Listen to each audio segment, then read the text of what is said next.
What's up, guys? Ruben the Tailor from Mouth Guard Out Podcast. Guess what? I have another special guest. But before we get into our guest, let's do this. Let's jump into the intro and we'll go from there. Peace. That's the Machete. That's the Machete. All right, cool.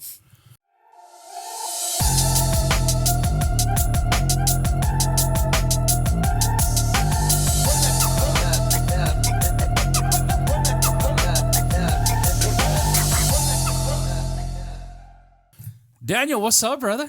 What's up? What's going on, man? Thank you so much for coming in. We have Daniel Machete. Is it El Machete or Machete? Machete.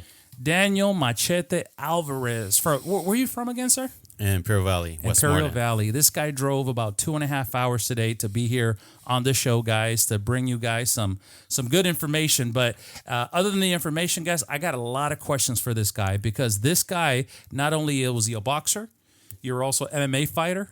And what are you now? Bare knuckle boxer. Bare knuckle boxing. Holy crap, man. I was watching his fights and holy shit, bro.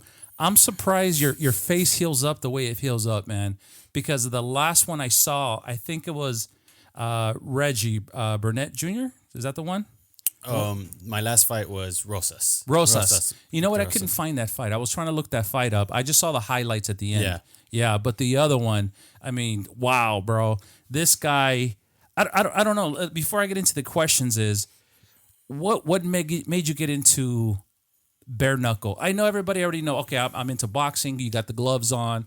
I got MMA. I got the gloves on. But what made you in your mind says, you know what? Let me take these gloves off. I just want to push. I want to punch with my knuckles, brother. Well, it had started several months before I had went to tryouts in Alabama, and I already had started training again. Of course, Jeff and even a former coach at Valiant Training Center, Luke Faltersack. I already had explained to them, hey, you know what? I want to get into this bare knuckle thing, and it was just. But to answer your question, it's more like I just needed a spark for something full, like basic going back to like that traditional martial arts, no gloves. And when I seen this, when I seen bare knuckle boxing, I was like, man, it kind of takes me back to those, back to where original martial arts happened. That's true. Yeah, so that's I just needed that new spark, and MMA wasn't doing that for me anymore. Really? No. What was your record? Well, let's go back. Let's go back to your boxing career because you had mentioned you were undefeated, right? Yeah. In boxing or MMA? Yeah, and MMA. MMA, you were undefeated. What was your record in MMA? So my official record in MMA was actually 4-0. 4-0. Yeah. That was amateur or pro? Pro. That was pro. Yeah, Holy shit. Yeah, no. Now I had like unsanctioned belts too, Uh-huh. which should have gone on my record. I fought in Tijuana many times. Yeah, many times in Tijuana. So are you considered a Mexican or a Mexico style boxing or fighter? Because I know that's one of the things. Even Dana White says Mexican fighters have a different style of fighting, and I'm just going off of what he said. But yeah, I mean, yeah, it's that I've always been that way. Yeah. Sometimes when the fight gets hectic or Really? the moment I get hit a certain way, I've had a habit. It's technique goes out the door very quickly. That's true. That's true. You train months and weeks out for the 6 minutes or whatever rounds there is, and sometimes you're like, okay, let me move the technique. Let me just go in there and just do what I got to do, right? Yes. Holy crap! I don't know if you he's at Valiant Training Center, by the way. He trained under Jeff Peterson, the administrator, right? Yes. Is there any other people you train with? Yes. Joseph Perez. He's a national champion. National championship boxing coach. He has a bunch of national champions. Yeah. Very good skilled boxers I work with. Yeah. I had the pleasure of working with Braulio. He just fought yesterday. Another one is Steve Johnson. These guys are just great pro boxers. But yeah, that's another one that I am under his wing now. Yeah. Joseph Perez. So yeah, Joseph Perez and Jeff are my head striking coaches. So you have a strong ass team, man. Yeah. Very strong team, and I think that. Because obviously Jeff Peterson, I've had him in the podcast. Matter of fact, I had him on the last podcast. He's, what was he, 10-8 pro? He was Bellator too, right? Yeah. So it's always good to have somebody that has, I guess, what am I trying to say here? A good following or the experience to say, okay, this is what you have to do. Does that make sense? But in your case, you have a lot of talent. You see what I'm saying? They're just molding that monster, which is you, and Machete, right? Yeah. Molding that monster to create what they have now. And I think that's one of the reasons why you said, you know what, I want something different. Does that make sense? Yeah. Because for me, I'm not a boxer, but I box. You see what I'm saying? For me, it's just like I have that comfort of having that cushion. You see what I'm saying? Yeah. But I'm also using 16-ounce gloves, compared to, a regular fight. I think it's 12-ounce gloves, right? If you can help me out with that. Yeah, well, in a boxing fight, it can go from 14-ounce gloves to 8-ounce gloves. Yeah. MMA, it's lighter, of course, it's all leather. Yeah. So that's why where I chose boxing, because I know nobody's going to be kicking me in the head or dropping me on the ground, right? Unless you get into kickboxing. So that's the comfort in me. But so like I was saying with you, having that strong team behind you, and please correct me if I'm wrong and don't take it as an offense, is I would be scared to take the gloves off and just fight. Does that make sense? Yeah. I don't know what it is. I think I'm afraid of pain. I think I'm afraid of, I don't know. Tell me a little bit about, and once again, I sound repetitive here. And plus I'm excited to have you here, man. This is exciting. He walked into the door and I'm like, holy crap. It's always like seeing celebrities when they walk in. You see what I'm saying? So take that as a compliment. But what you had mentioned, you needed something better because MMA wasn't doing it for you. You see what I'm saying? How did you walk into the aspect saying there's not going to be that cushion protecting me? Because you still wrap up your hands, right? Yeah. You wrap up the metacarpals, but it cannot touch the knuckles on either side. So it's just this piece right here. Yeah, pretty much. There has to be a little bit of leverage from where the metacarpals are to your knuckles. Yes. And that has to be not covered up at all. Really? Can't be covered up, yeah. And that's just for what? Basically just to protect, I guess you could say, your hands. I mean, guys break their hands still, but it all depends on how you wrap it. Yeah. Which we learned, fairly early. Yes. And you've traveled all over, right? Yeah. Because I know you were in Florida. Was it this year or last year? No, last year. Last year. And you fought, I believe his name is Reggie Jr. or Reggie Barnett? Yeah, Reggie Barnett. Reggie Barnett. I saw that fight, and I want to talk about that fight later because I wasn't, me being a spectator, before even meeting you, I knew there was some shit going on. I didn't like the way the referee treated you there. That makes sense. And I have some questions about that fight. So if you can help me out with that. But where else have you traveled? You said Alabama? Yeah. I went to Alabama to the tryouts. Did fairly well over there. I've went to Florida several times to fight. And then, my most recent one was in LA, which was close to home. So that was awesome. Okay, good. Now, I remember Jeff, when I had him on here, we were talking about you. We weren't talking shit. We were just complimenting you. But he had mentioned that you went to the tryouts and you got signed during the tryouts. Yeah. I had I went to the tryouts, solo, but there was preparation. To shout out to Luke Faltersack. We worked a lot together. Jeff, of course, he has worked with me too. Yeah. But Jeff always has a lot of fighters too. But at the time, me and Luke Faltersack were really working on that. I went there. Had a great performance, and then I ended up signing with BKFC and Goat Combat. That's right. Goat Combat Agency. Shout out to Scott Farley, my manager, and just that was amazing. It was amazing just to be able to get signed. I know, right? Just going to a tryout. Yeah. Holy shit, bro. That's now as far as you jumping into bare knuckle fighting. Is there more opportunity for growth? Is there more opportunity for fame? Do they make more money? Once again, I'm new in this industry, and I just want to make sure I get the right information because I want people that are on here, potentially that are looking to fight or boxing or MMA. They can look at this podcast and be like, maybe I'll do bare knuckle fighting like Daniel Alvarez. What do you think? Yeah. Well, you know what? As far as bare knuckle is concerned, it definitely pays more than MMA. Does it? Yes. And it's rising quickly. I mean, you see it, a lot of people are tuning in. They've now signed with DAZN. Really? Yeah. They've just signed with DAZN. So it's been streaming very fast, very quickly. There's a lot of, I like how bare knuckle has its own talent. Yeah. And how they're bringing their own talent. I mean, MMA guys are coming in, boxing guys are coming in, but it's creating their own superstars, which is great. And Mike Perry's on there, right? Yeah. Mike Perry he was MMA. Yeah, he was MMA. Wow.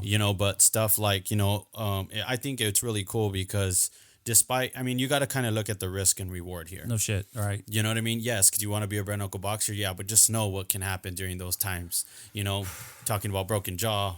Dude, I'm getting scared just talking about this. Yeah, like it's broken jaw, you know, your eyes, you know, it's eye socket. Yeah, your hands, you know. But you know, once you take into that effect and you're like, you know what, it is worth it. I can be a superstar. I can be this fighter here, because it's only, you know, the technique behind it is so much different than what you think. Yeah, it's not a street fight. You might think it is. I was about to say that. Yeah, would you? Okay, and no offense to you, would you consider this street fighting? Because obviously, when you're in the street, you're in street clothes and, hey, motherfucker, blah, blah, next you know, you're fighting. But obviously, it's not just, you know, how they say it in the Mexican culture, throwing out putazos and be done. There's obviously some technique to it. But would you consider what is the level of, it's a little bit of street fighting, it's a little bit of bare knuckle.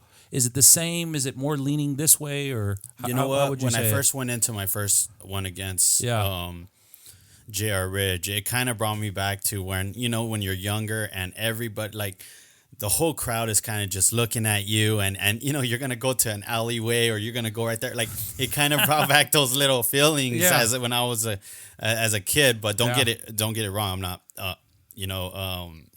I'm not saying my opponent wasn't good. No, what I'm saying is, like, it gave me that feeling. But to answer your question, the street, like, to have that street mentality in it, I guess you could have that, but I don't know. The technique behind it is way different. You know, if you want to protect your hands, the way you throw a hook, the way you throw an uppercut, you know, you can use wrestling tactics, Muay Thai tactics, collar tie, you know, tie plum. Like, there's a lot of things you can use in bare knuckle. You can in boxing. You know, so I mean, you can use them in a street fight, but do you know the techniques behind that? No, absolutely, absolutely. Wow. So no matter what, you're still throwing putazos, right? Oh yeah, absolutely. Oh yeah, no, that's for sure. That's for sure. That's universal, no matter what. And once in a while, you'll get away with it. Once in a while, yeah. Wow, damn, bro. I'm getting nervous just being here because it's the excitement. Like I mentioned, this guy walked in. This is, believe it or not, this is the first time we've actually met. I've seen him at Valiant Training Center. He's in the back over there with Jeff, but this is the first time we've actually officially met. And like I said, it's like a celebrity walking into the studio. But what is your record right now for bare knuckle? It's 2-2. 2-2. So you're even up. Yeah. I've fought JR Ridge. You know, all my opponents I respect. By the way, I respect all my opponents because they have either been a world champ or a number one contender. No shit. Yeah, or they are world champions now, you know. So I'm very, like, I'm not, you know, but of course I've always had to, you know, no excuses. I've always had to deal with, like, a injury. Yeah. Or, you know, there was some last minute weight cut changes and stuff like that. But I've had I remember when I fought the current champ right now at 135. I mean, I had a torn MCL, grade 2 tear. Are you? You know, yeah. I just, not to cut you off, but I tore my MCL about 4 months ago. How in the hell are you in there fighting, bro? Yeah. I was in crutches. I would scream at my wife, "Come pick me up!" But this guy's fighting with a torn MCL.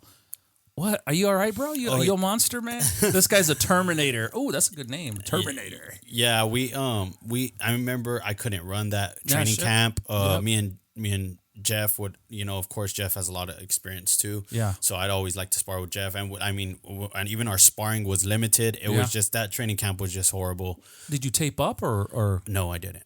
So you just shit. Yeah, I didn't tape up or anything.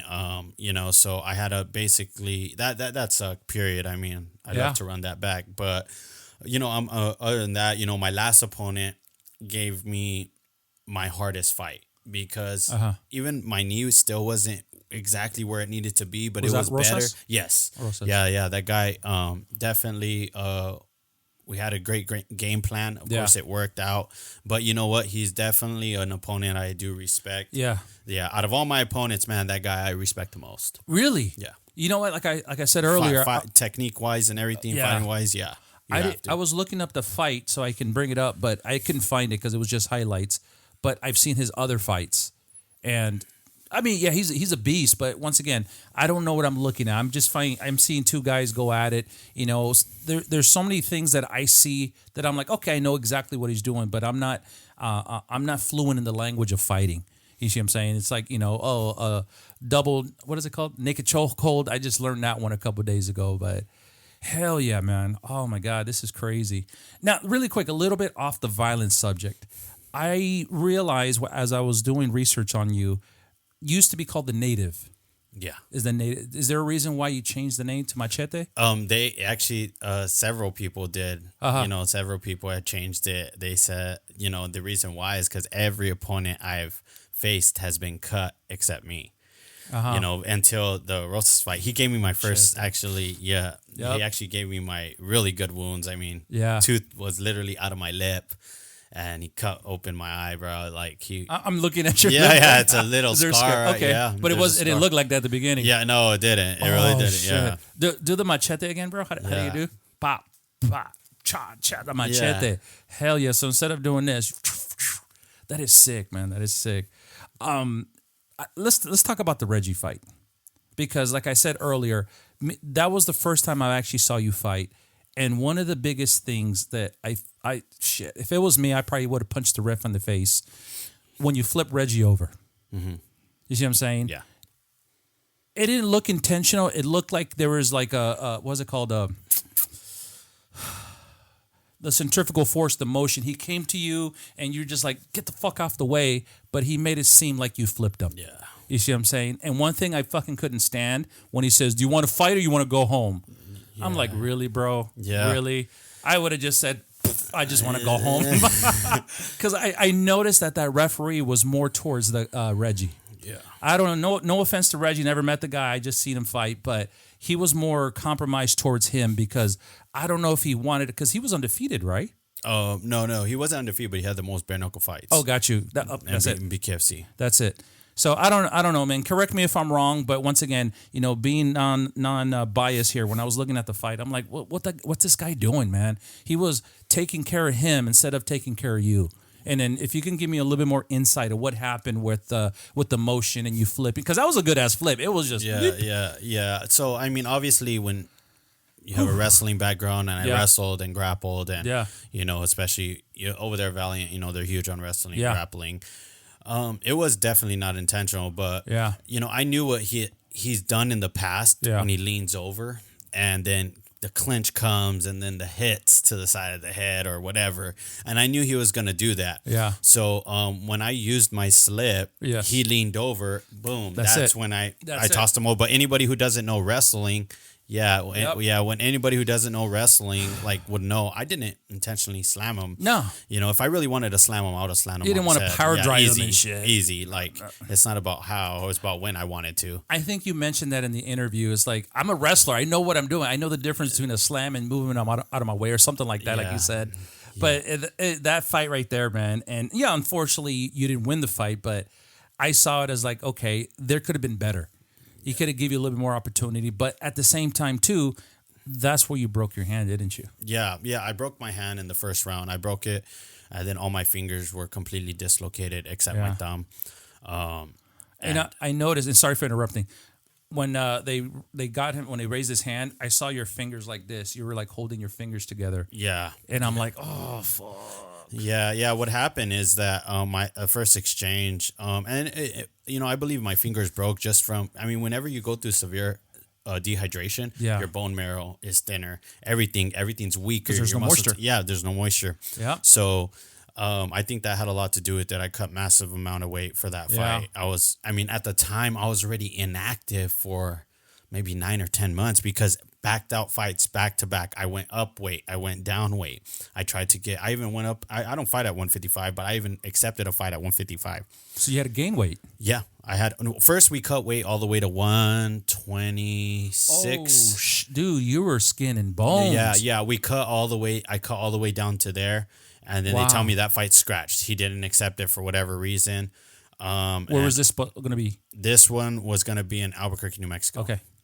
And then I was like, what other fight can you offer me? Well, at 155, I was like, God, I mean, I could eat.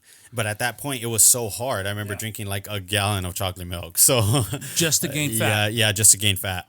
Wow. Which is not the right way to do it, but I didn't care. So I gained up to 155, and then we're right there in Delray Beach, and they're like, you know what? Fight's not going to happen. The whole event's not going to happen. would you mind fighting the world champ? I mean, me as a competitor, Yeah.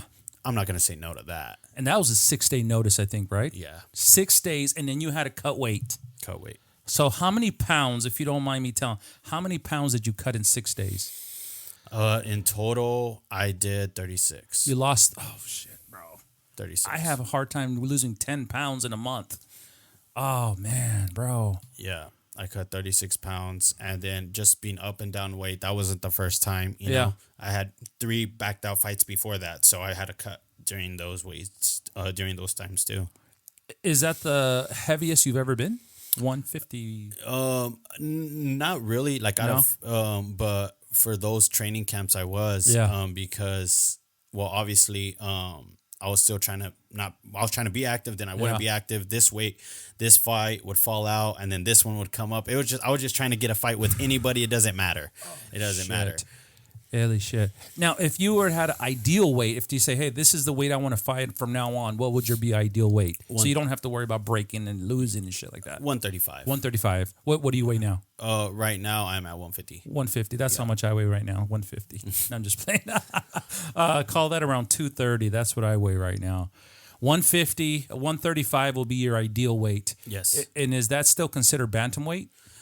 Yes. Like bantamweight, yeah, it was 135. So it goes bantam, then lightweight? No, bantam, then feather. Then feather. Holy shit, there's still another level. Yeah. And then lightweight, 160? Yeah, 155. 155. Holy. Oh, so there's very small increments to change. Yeah. That's why you're able to move up and down, because it's just 5-10 pounds that you can move. Yeah, but sometimes, it's because guys can cut from 190 to 155. I've seen it. I mean, I have to gain that weight, or like right now, I actually had to gain weight. Yeah. I was even heavier than what I've ever been, but I had to gain a lot of weight, and now I'm losing it. Yeah. So. Man, what was it? For me, it'd be emotional, but with Reggie, that was a title fight, right? Yeah. And then if you would have won it, you would have took the belt. Yeah. Well, there was, according to my knowledge, and my manager's knowledge, but there was like a weight clause too. Dehydration, like a hydration clause, and this, which is basically like a weight clause. And which is kind of bullshit. But what is that? What is that hindering you from? It hinders you from being able to eat and hydrate right away, knowing that I took the fight last minute. They know exactly what they're doing, but at the time, I was just like, you know what, it's a shot at the world title, and I'm not going to say no to that to anybody. No, absolutely. If you don't mind, can we look at the fight in a little bit? Yeah. Just so we can go over, just so the viewers can see what we're talking about. And once you guys see it, you'll see what I saw. Because once again, I know I sound like a broken record. That was the first time me seeing him fight. And when I saw that, I saw how the referee tailored more of the other guy, what's his name, Reggie, a little bit more. And once again, I don't know, maybe he knew him, maybe they wanted to keep his record. I don't know, man. I don't know. You would know more than me, man. Dang. Holy crap, bro. Holy crap. Wow, dude, I'm crazy. Are you fighting anytime soon? Okay, so right now I got offered a multi-fight deal. And what does that mean? A multi-fight deal means they want to give you more than 2 fights. Oh, not in the same day. No, absolutely not. Because I know Jeff says he's fought multiple times in a day. Yeah, I've done it too, and it's rough. It's rough, like, in the old school days. Yeah, that was common. That was pretty common. Okay. Yeah, but if BKFC did offer me that, I would definitely do it. Are you? Oh yeah, definitely. Hopefully not hurting yourself in between though. Yeah, that's the thing. But yeah, a multi-fight deal, that's what I've been offered right now. Where obviously there's negotiations in play right now. Yeah, and some other obligations I do have. Out of the country, and so we're all trying to. If it does happen, it's gonna be next month that I'm fighting. So I'm already in camp. I've been in camp. So I've had to lose a lot of weight already, and it's cool, but I feel good. So we're getting all those little dust mites off. So you know your body pretty well. Yes. Where you know what to do, how to cut weight, and all that. Okay, cool. So that doesn't take a mental toll on you. No. So if I came in and says, "Hey, Dan, you need to lose 15 pounds in 2 weeks," you'd be like, "All right, I got you." Pretty much. Pretty much. Wow. Is it more? Is it actual weight or just water weight or? It becomes so obviously you're in a calorie deficit. You don't like life at all. I Jeff know. knows exactly what I mean. Yeah. It's like a lot of boiled eggs, avocado, all the dumb food. Yeah, yeah. So dude, I get pissed when I don't have coffee in the morning. Yeah, man. it's it's your carb intake, your sodium intake the last week. But for me, it's the hardest are always the first 2 weeks. After that, you kind of I just stop caring about food. I just want you get numb. Yeah, I do. But man, you're just so grouchy all the time. You just want to rip somebody's head off. Yeah. But for me, it becomes more mental. Yeah, that's what it is. It's more mental, but once it goes, and you know what, man, I've had sometimes I've had these when I was having those dropped out fights. It was always during the holidays, so I'm like, man, I can't enjoy no Thanksgiving dinner. Yeah, I can't enjoy my your birthday or whatever. Yeah. But it becomes a mental game. But if I needed to lose weight and it makes sense. I think Jeff said that during the holidays, I guess this is the slow season for fighting. It can be. So come October, right before Thanksgiving, everything just slows down because nobody wants to make weight or whatever. And what he said, February is when everything starts picking up again. But you're looking at next month, as in December. Yeah. In New Mexico. No, not New Mexico. If it were to happen, it would be in Florida. In Florida again. Yeah, you do a lot in Florida. Yeah. I just opportunities always rise right there, and then because it's legal, it's been legalized in California. They did offer me right here in November, but no, that's not gonna happen. Like I said, there's negotiations and taking play here, and but it's but good thing for Bare Knuckle is they're still active even during the holidays. I mean, there's an event this coming week in LA, November 23rd. Then there's an they have the Florida event, which is December 21st. So it's it's there's a lot of things happening. Wow. Fuck. So, what am I trying to say here? By you transitioning into Bare Knuckle, obviously, like you said, there's risk and reward too. But is there like and correct me if I'm wrong, and I'm just going off of what I know. Is there like a UFC for Bare Knuckle? Like as far as terms? Like an organization to where only people like in your area fight in that? Like you said, BKFC, is that the actual organization? Yes. Oh, okay, got you. Yes. Got you. Because you have like in MMA, I know you have Bellator, you got UFC, you have, I don't know what the other ones are, but BKFC is the actual organization. Yeah, Bare Knuckle Fighting Championship. Oh, got it. I thought that's what you did, but. Yeah. They used to have, they still have their app, which you can subscribe to, but they also have, now they're linked up, partners with DAZN.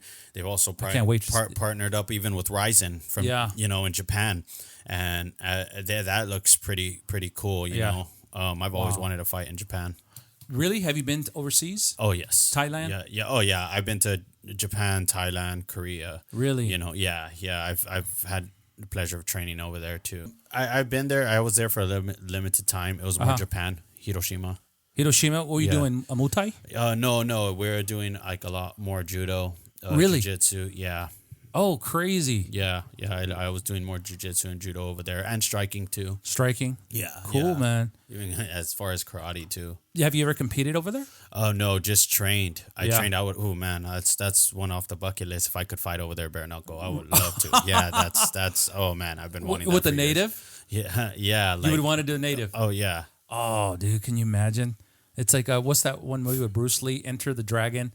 I love all those. That's the stuff I grew up with, all the man. old school stuff. Same Hell here. yeah. Well, if you don't mind, Daniel, as you guys see, I actually have the video coming up.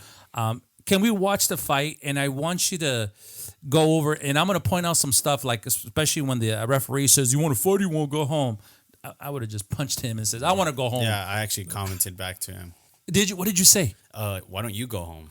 Oh, now if I knew how to read lips, why don't you go home, motherfucker? So, all right, so this is Reggie Barnett Jr. against Daniel Alvarez. I guess he goes as Eazy-E? Yeah. Okay. Yeah. Maybe like the rapper? Here, I'm going to forward it real quick. Oh, these are the highlights.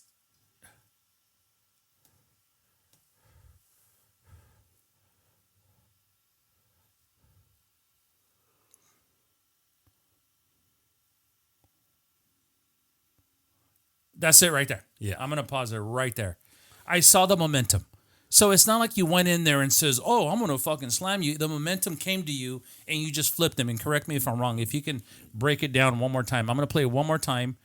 I don't know if I can go slow on here. Somebody showed me how to go slow. Right there, playback speed. Once again, I'm new to this. So I'm not coming here saying that I'm an expert at what he did. But once again, just about what I saw, you weren't trying to flip him. It's just the momentum coming to you.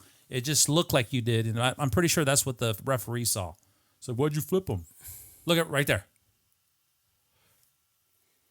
So I'm going to play one more time, if you don't mind. Go ahead and comment. I see it. Now that I slow it down, I can see how...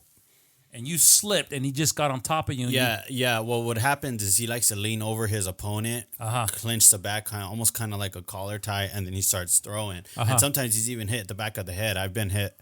I was hitting back of the head. So I already knew it was coming, and anyone from a wrestler's perspective, if I really wanted to slam him, his legs wouldn't be that low to the ground. They would actually be still in the air where I'm trying to slam you. Like where if you see if you're playing it right there. I'm going to rewind here. Sorry for going back, but here, let me change the, let's go to 1080p, see if it pops up. That we get a clearer view.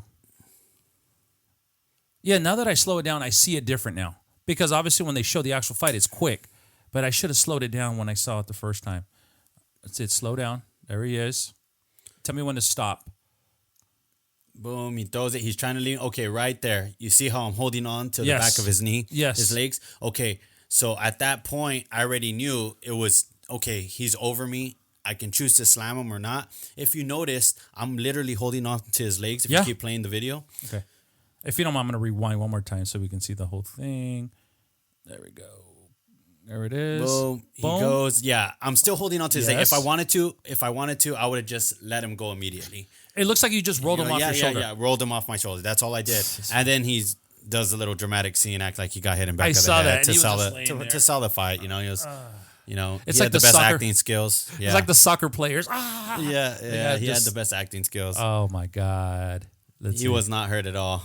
No, he wasn't. Because he didn't even land on his head. He didn't. No, of course you're going to hit your head, but it was nothing severe. Look at him. And there's Andrew Glenn right there, the ref. He didn't even land on the back of his head, bro. No, yeah. Anybody who knows, like, dude, that's another, like, I mean, we drill like that. My daughter wrestles, and she drills like that, and she gets right back up, you know? How old's her daughter? Yeah, she's 14 years old, so... You know, she started wrestling at 7 and practicing at 6. So, oh my God, has she done PKBs or anything? No, she just wrestled. She's not wrestling anymore. But I'm telling you, like, he acted like he was almost dead. Oh, he's dead, bro. Look at that. But you know what? Since the beginning of the fight, I mean, for me, I know there's like I don't know, you can call it energy, vibe, whatever you want to call it. Mm-hmm. Like for me, I know when that guy wants to be in there. Yes. And he doesn't. And I never felt like Reggie was comfortable to be in there with me. Even when I broke my hand. You know what I mean? It's I could have easily said I can't continue the first round, but I mean, and there was sharp pain shooting all the way up to my freaking trap. Fuck. Yeah. Well, I remember after the interview, you say, you know what, fuck my hand. I still would have fought. Yeah. You would have fought with your other hand. Yeah. As a matter of fact, I did not stop the fight. Yep. It was the ref who stopped it because he called out the injury. Like, I've never been... I mean, whether you're fighting professionally in the street, if somebody's hurt, you're going to just keep bashing their head in. Yeah, it's like... Were you trying to hide your hand, like keeping it down? Did you know it was broke? Or honestly, it was... I did know it was broken. Okay. Yeah, I knew it was thrashed. Like, even Jeff looked at it, and he was like, dude, if we can go back, I would have just snapped it back in place. I was like, I know we need to. Fuck, at that point, I was just waiting for it to go numb, and it went numb in the middle of the 4th round. And I was like, yes, you know what I mean? So... It went numb in the 4th round, and everybody could see on the TV. I mean, my hand was just thrashed. I literally, during the rounds, had to push my hand together, or I push it on my leg so that my fingers can make a fist. So you're doing this. Yes, yeah, and it would hurt, but I'd just bite down, and then, Wow. Bro. And then to hear what Jeff had to say in my corner, I was just like, okay, ignore the pain, hear what he has to say. Yeah. But he's still down. He's still down. Oh my God! And you know what's funny? He gets up and he starts laughing. He starts smiling. He said, it's all show, man. Yeah. But let me put it back to the regular speed. Look at him. It's like whatever, dude. Yeah. They're, once again, no disrespect to these fighters, but they're showboaters. Well, that's good sportsmanship right there. You went up to him. Yeah. What did he say to you when he walked up to you? He was like, "Come on." He was like, "Come on, man, that hurt." And I was like, "Oh, okay. Well, yeah, this is fighting, buddy, but you know." No shit, bro. Yeah. This guy. Oh, what about that? Yeah, okay. So he told me, he was like, "Hey, like, he was like, you intentionally did it. You intentionally wanted to slam him." And he was even saying he heard me saying that I wanted to slam him, something like that. And I'm like, dude, what are you even talking about? And then he was saying that, do you want to go home? You want to fight or you want to go home? And well, I told him, you go home. You go You know? home. Wow. But he's, yeah, Andrew Glenn. Yeah.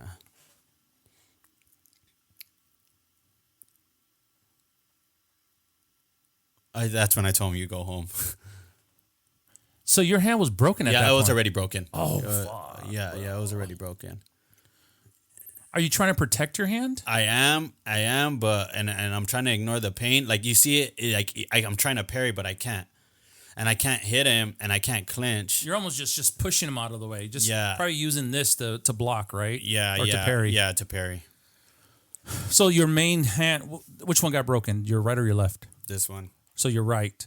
Can here show the camera. Yeah. Is all healed up and everything? Oh, it's healed up. I just can't open up my fingers. You mean you can't open up your fingers? Yeah, like I have to forcefully. I have trigger finger. Really? Yeah, but I mean, they're strong. They're very strong. Have you done therapy or anything? Oh yeah. They're completely healed. So you're hit me. Yeah. So you're fine. Yeah. Oh, absolutely. Oh, yeah, okay, gotcha. Yeah. As if anything, I built some strong calluses from. No bare shit, knuckle. right? Yeah. Like Bruce Yeah, Lee, he's yeah. broken his bones, and they say they're stronger after they break or something like that. you break. It's a common injury, man. It's for me. It's like I know what I got myself into. Yeah. Wow, bro. Here, let's go to the part where they stopped the fight, and not to bring up a fight that you lost, but like I said, I was upset when I saw this fight. Not at you, but at the referee, and then the showboating that Junior was doing. So he's had the most. You hit him in the head? No, we bumped heads. Oh. Yeah, and then there he goes blaming me again. You know, like there was no leeway for anything. Like okay, right there, if you see, I was trying to clinch him. I couldn't clinch his head anymore. And then I had lost my balance right there. Got right back up. So you went 4 rounds with a broken fucking hand, bro. Yeah. It was. I mean, it even gets to the point where you start getting lightheaded a little bit. Yes. So I got lightheaded. And then I was like, okay, calm down. You know, I was waiting for it to go numb. Just wait. Yeah, like right there. Originally, I would have just clinched him. I couldn't. It was almost him. Yeah. You see what? Okay, you see that right there? Yeah. That's. I'm gonna go back. Does it look like the first exchange we did when I supposedly slammed him? It does. Fucking old showboater, bro. Yeah, okay, so right here, look at right there. That's what he likes to do. So that's exactly why I did. So when I slipped, when I slipped, it kind of just naturally, with all the impact, with the momentum, that's why it ended the way it did. Now if I could go back, maybe I would have just kind of, try to change angle. Yes. But was it a purpose slam? No. Was it a 2-point deduction? No. And then he's hitting me. If you play it, he's hitting me in the back of the head. Now, if those 2 points weren't taken away, would you have won? I think because look at when the 4th round hit, and I caught him at the end of the round, and the ref is kind of blocking the view of when I hit him and the last hit. I knew like that hit that hurt him, and I knew that he wasn't comfortable being in there with me. And once my hand goes numb, that's it. It's on. I can throw volume. I can throw everything. I know I can stop you. Yes. Because I felt your best. Yes. I felt your best. And if I could do it with a broken hand, yeah. Now that I'm numb, I'm brand new again. Yes. But I really felt like the 2 points probably wouldn't have mattered, but I definitely needed a finish to win him. Yeah. God damn. Here, I'll keep playing it. And this was in Florida, right? No, this was in Virginia. Yeah. Oh, I remember this part. Oh, yeah, look, he even, helps him get up. But he knocked him over. The referee knocked him over. Yeah, he helps him get up, because, he had already hit me continuously in the back of the head, but you didn't see me crying about it. No, because even my wife was like, what the hell had just happened? Why did he knock him over? Yeah, it was a weird fight, man. It was a weird fight, and, it is what it is, but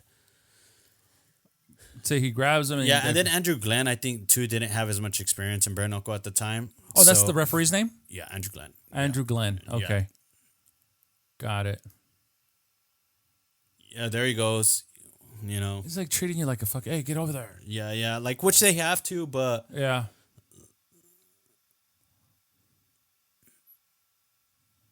Yeah, right there I couldn't even clinch him yet. It was just because like,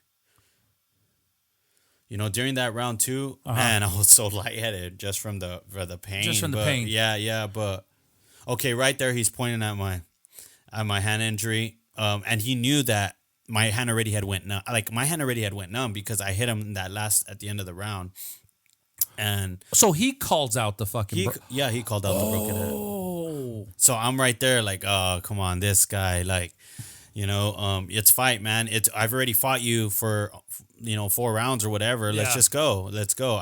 But I knew that he did not want to be in there with me. You think that was his way out? No, yes, absolutely. So if you were to, I don't know, if you break your nose, do they stop the fight?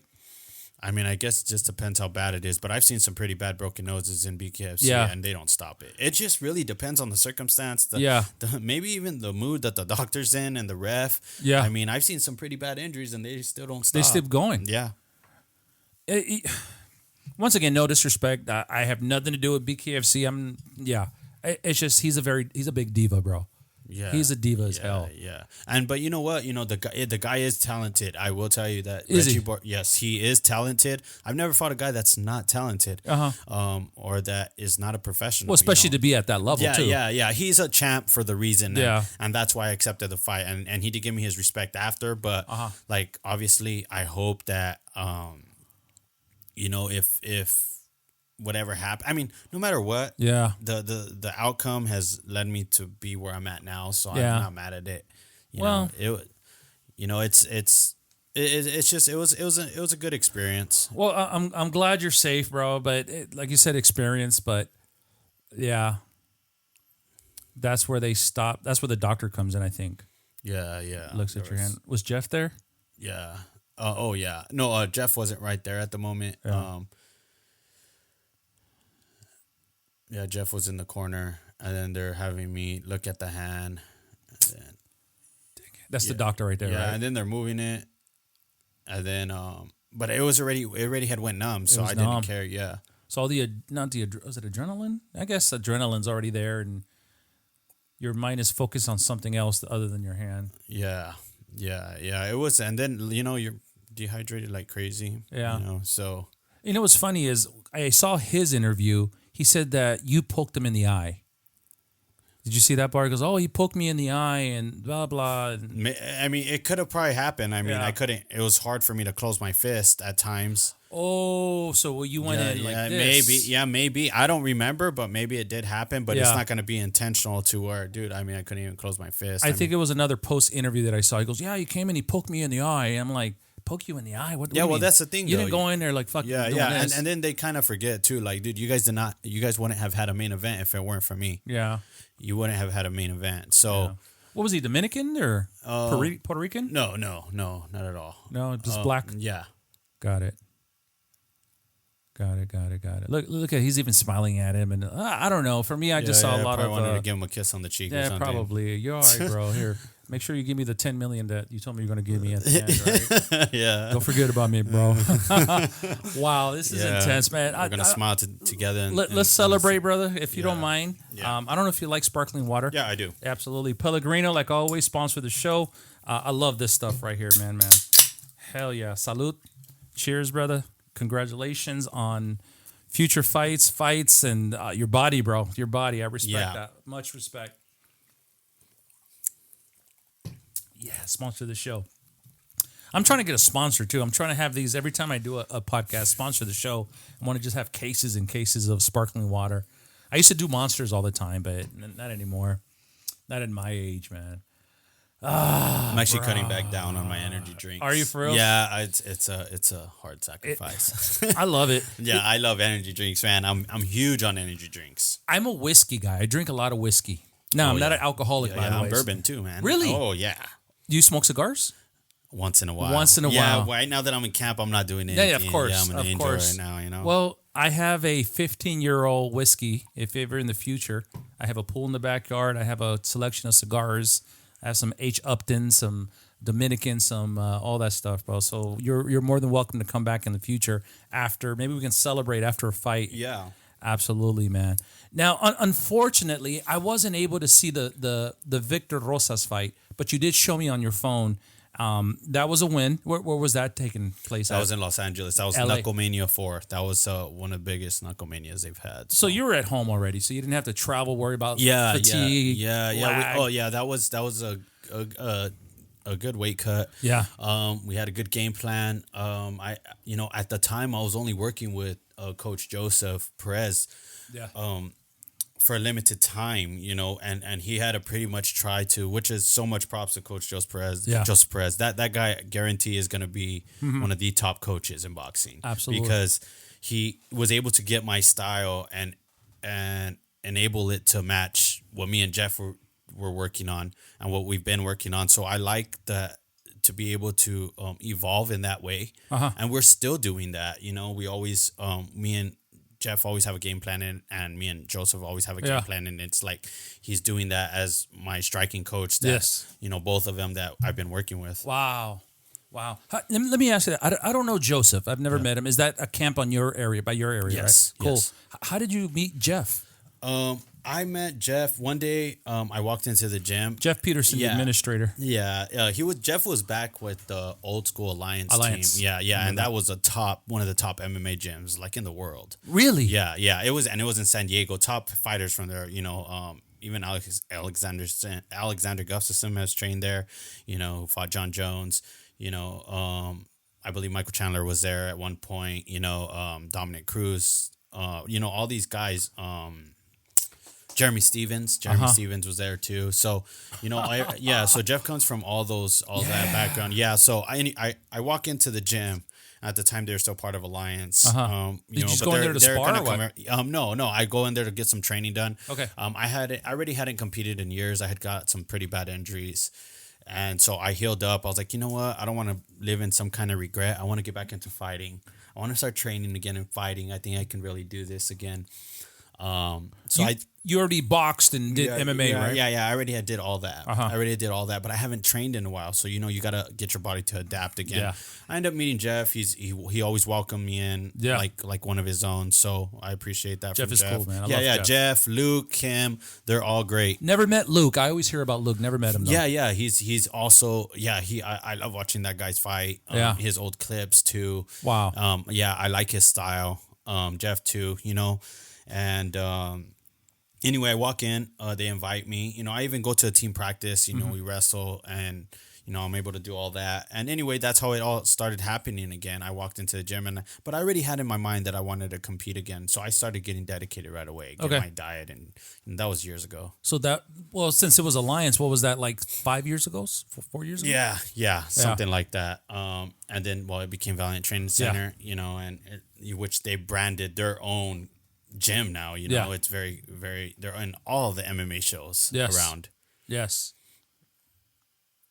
So other than meeting Jeff, you just kept that relationship going? Yeah. Well, Jeff has always been, at the time, Jeff was still competing too, professionally. Oh. So it was like Jeff was running a gym, him and his wife, Kim. And then he was coaching full time, and then being a fighter full time. Like, dude, that's a lot of responsibility, especially just being a professional fighter. Yes. So he has all these responsibilities. So I'd work a lot also with Luke, who also helped run the gym and also coached at the gym. So me and Luke always got a lot of work in. So but we always had a good relationship with me and Jeff. He's always been understanding. That's good. Luke too. Yeah. Wow, man. Kim. What's funny is I've been to Kim's fight, and after she's won her fight, she's there on Monday training us, and I'm like, you just had a fight. Yeah. You see what I'm saying? But that's the drive, and that's one of the reasons why I love going to Valiant, because every fighter in there, now that I know you, there's a different type of drive that's in there. Like David Momo Morales, he just went pro.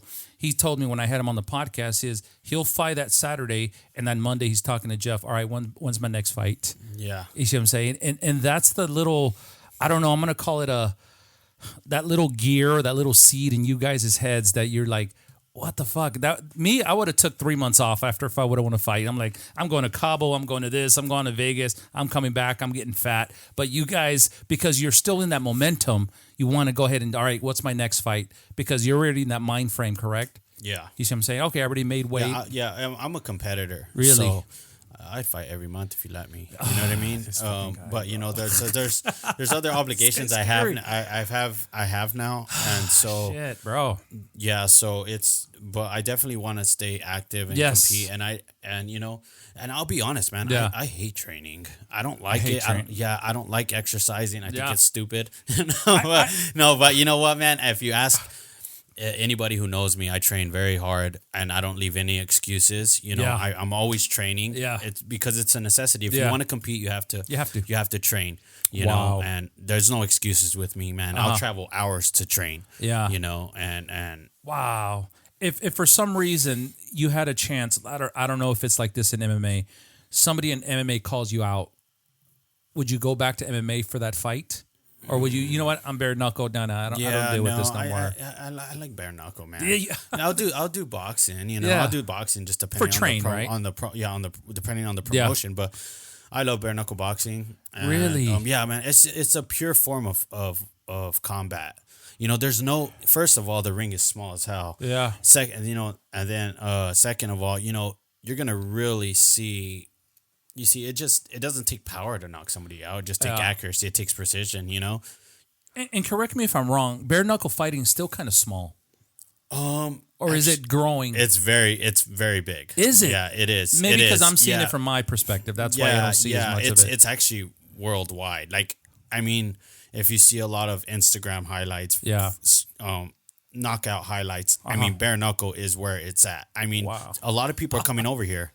Really? Yeah. Because of bare knuckle. Yeah, and either you're going to be humbled or you're going to win. Well, I know the fighting realm in bare knuckle has been around for decades, probably 50 years, because back in the day, they used to fight in the parking lots. You know how you see in the movies? They park the cars with the lights and they're betting on the guys. Technically, that's street fighting, but bare knuckle. Yeah.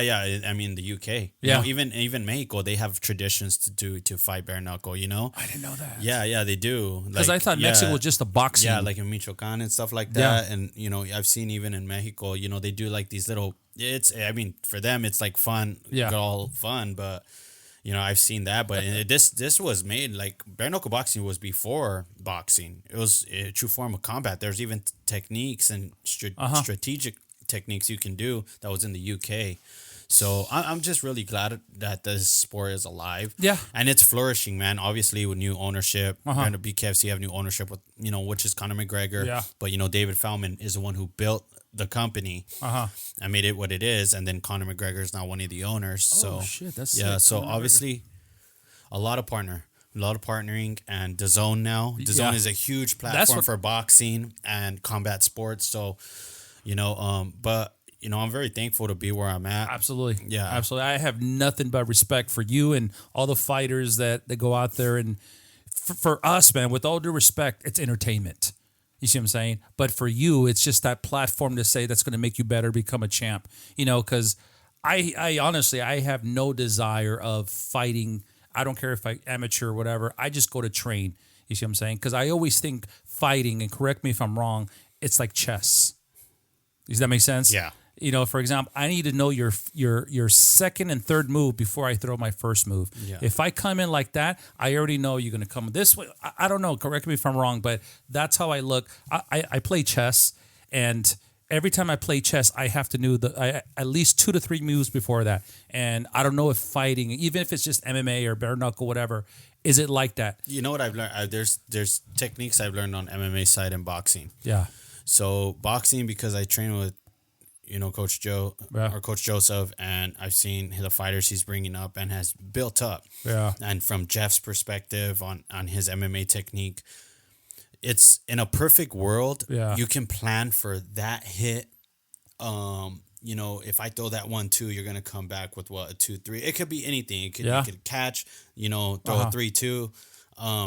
In a perfect world, but I think it's not preparing for what can happen. You got to prepare for what you don't expect to happen. Yeah. So because it's in a perfect world, he could throw this punch, but yes, you have to have some kind of imagery, if that's the correct term. To really see, hey, let's see what this guy is, and you can develop that as you read. What's not scripted? As you read him during the fight. Because if he's doing certain habits or he's throwing certain volume or combinations, then and he keeps throwing the same ones, then you're gonna be able to tell. But it's like preparing, like me and Coach Joseph always say too. It's like it's every scenario is a different circumstance. So same thing with Jeff and every scenario. If he does do this, then we got to be ready. We got to do that. And it's the same thing with Jeff. He always says that too. And well, hence what you brought up earlier is. The training comes, but once you're in there, everything just goes out the window. Yeah, it could, but that's where composure comes in. That's what separates. Everybody says like, oh, the work ethic of an amateur and professional is this. It is, but it's also the composure during the fight. Where as a professional, you have to learn how to be composed, and Jeff can definitely relate to that because he's been there. Well, it's all about repetition too. Yeah, repetition, and then everything in the ring or in the cage just comes second nature. It's about doing the boring stuff when you're training. That's it. A lot of, and I see this in new fighters, they don't want to do the boring stuff. They want to do the cool stuff that looks cool on Instagram so they can post. But no, I need you to do this. Yeah, but I already know how to do that. But those are the little things that you have to practice. Yeah, and that's what I love about training right now is that I'm going very back to basics. The head movement, the footwork. You can't hit anybody if you can't move, man, and you can't get away if you can't move. So so it's and I love techniques on both sides. You know what? It's funny that you say movement because me, when I box, I don't have that movement. You know what I'm saying? 'Cause it's all about the footwork. And that's one of the things that I see in your fights. You're just, bah, bah, bah, bah, bah. You're, for less of better words, you're dancing because obviously they're going to hit. You see what I'm saying? My mentality when I think I know what I'm doing in boxing is going in there and says, okay, I'm going to punch you so hard that I'm going to knock you out. And that's never the case, right? Yeah, it's it's like not the shot that they can see, it's the shot that they can't. That's right. Striking is a full body movement, and just with that little turn of the hip, where your foot placement is, that's huge, and that was so hard to do because I was dealing with a very bad knee injury that I had been fighting with already almost a year. Yeah. And it was an MCL, and like I said, no excuses, but it was just I just don't have room for those excuses. So I'd be like, you know what, dude, you could have toughed it out, and that's it. Just keep working harder, but that's pretty stupid. Yeah, right. You got to let your your injuries heal, and that's what I'm finally doing, and I've done, and so it's definitely movement. You got to know your body, and you got to learn those strategic basic techniques. And what's funny is those movements that you're talking about, your foot placement, using your body for that throw, that's what Kim talks to me about. You see what I'm saying? And those are the little basic things. And I think I was talking to you earlier about how I broke my clavicle, my shoulder. It was because my movement wasn't there, and most importantly, my warm-up wasn't there, like you mentioned. That makes sense. So I always say this in every podcast, guys. Johnny, I'm coming after you guys, so check this out because you broke my shoulder. But you're right, bro. It's those little stupid things the basics that allows you to not only become a good fighter, but not injure yourself at the end. Yeah. And sometimes you can do everything right and you're still going to get injured. You're in the hurt business. Yeah. And so, but it's what you do after. And but the preparation can avoid those or try to at least help prevent those things from happening. Yeah. But if it does happen, you got to prepare yourself for that. Yeah. So, and that's where everything comes into play. Do you get hurt every time? And I mean, not hurt, obviously you bleed and all that, but do you break bones or do you get times where you could just come out and say, oh shit, I'm good. It takes me a couple of days for my cut to heal up or. You know what? I always say that your hard days is in training camp. Yes, you are going to have those hard fights. Yeah. Those hard fights like that is going to really put a toll on your body. Yeah. But a lot of times, the majority of time, it's what you do in training camp that's going to tear you up, and how you recover from your training camp that's going to lead you up to the fight. Because I don't care what anybody says, a lot of times you're never 100%. Yeah. You're sparring, and you got to watch out for, you got to take care of yourself during that, the proper recovery. Yeah. That's what I tell a lot of the younger fighters. Yeah. Even the diet, which will help with that. But, it's usually... Yeah, there is sometimes in fights you're just like, man, I didn't walk out with anything. I'm good to go. Yeah. You know, but you got to take into consideration you just dehydrated your body. Yeah. You know, you did all these different things, and even though you think you did them right, yeah, maybe you are well enough to fight the next day. Yes. Or maybe you're not. No. Wow. If you don't mind, man, thank you so much again. I want to go over the actual Alberto Blas fight, because there's some things that the referee said, and now that I have you here in person, I just want to confirm to see if you would have changed that split second, you would have won the fight. And then you'll see what I'm talking about here in a second. It's where, let me play it real quick. This guy looks Puerto Rican or Dominican or something. Yeah, I think he's Cuban. He's Cuban. Cubano. Yeah, Cubano. Cool. Yeah, he's a current bantamweight champion right now. Oh, good. Were you going for a title fight with this guy? No. We're definitely during rankings, during the ranking system. I mean, I fought nothing but ranked guys or world champs or number one contenders. Yes. There's a thing. Here, let me turn it up real quick.